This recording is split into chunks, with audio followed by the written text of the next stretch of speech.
Hello, my name is Ian, and I am a graduate program assistant for UW Bothell Career Services.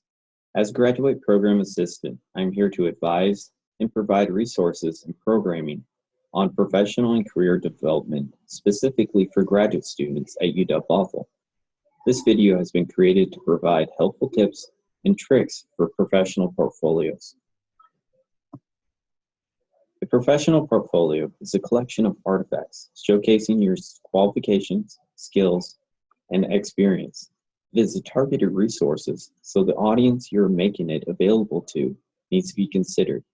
It can be used as a marketing tool and provide additional insight into your capabilities by providing evidence to back up claims of skills and accomplishments. In this video, we will cover three major topics concerning professional portfolios. These include the purpose and use of a portfolio, the difference between an archive and a portfolio, and turning your archive into a targeted portfolio. As mentioned, a professional portfolio can be used as a showcase to employers, hiring managers, clients, or simply just tracking your accomplishments. It is a compilation of all you have completed academically and professionally for your knowledge, skills, and experiences to evidence pieces such as certifications, accomplishments, and awards. Think of a portfolio as a very robust resume that includes examples of the items you only mentioned briefly in your resume. Having a portfolio is an effective way to apply for jobs, to apply to college and training programs, and it can be used to justify a raise or promotion. As mentioned, your resume provides a high-level view of who you are and what you bring. But portfolio can go in-depth, cover more information, and keep track of your professional and personal development. All your jobs and projects can be tracked and displayed, including things that might not make it to your resume, but are still pertinent to your career aspirations. It is also useful in creating job-specific resumes and cover letters. As most of the information within the portfolio is developed, it can be easily pulled and tailored to a job description. An archive is a collection of all your artifacts, including your academic and professional documentation. An archive is different in this respect to a professional portfolio. In this regard, it could be considered the master portfolio, in which it is a place to pull from to create a targeted portfolio when applying for jobs, requesting funding, or asking for that promotion. This can be a hard copy or electronic, but needs to be accessible for when you pull from it. So why am I talking about archives? Because it is very useful to create an archive first and use it as an ever-evolving resource.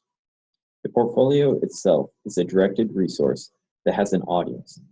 Using the mass of information within your archive can be an effective and efficient way to create a targeted portfolio, much like a resume or a cover letter should be targeted to a job description and an audience. So should your portfolio. As we discussed in the previous slide, creating your archive first is a significant and nearly essential step in creating a targeted portfolio. So first thing is to save everything. This includes your academic items and professional items from syllabi to job descriptions. These should be all included in your archive. So considering this, the archive will be a robust collection. There are two types of archives, traditional and digital. A traditional is a hard copy version, usually a binder with a table of contents. A digital, and the most recommended, is electronic in nature. This will require scanning and uploading items. Though time-consuming, this can make your archive accessible and not easily destroyed in a freak accident. Items to include at the very least are your CV and resume, education, qualifications and training, employment and work history, volunteering and community involvement, references and recommendations. According to your industry, there will be further items that should be included, such as publications, presentations, samples of work. One thing to remember, and to make it easier to find items, make sure you keep it organized, either with the table of contents, file formatting, or some other way. This will save you time in the future. As mentioned earlier, once you have your archive, you can use it to create a targeted portfolio. First and foremost, consider who your audience is going to be.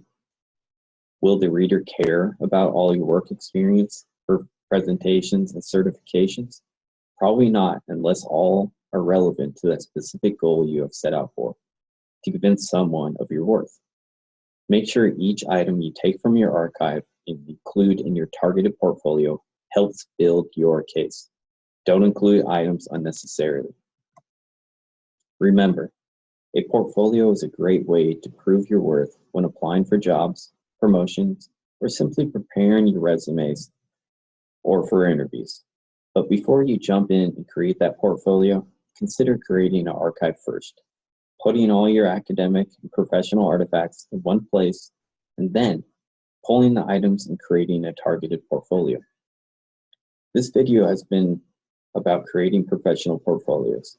If you have further questions, we highly recommend you make an appointment at Career Services with a graduate program assistant on the Career Services website.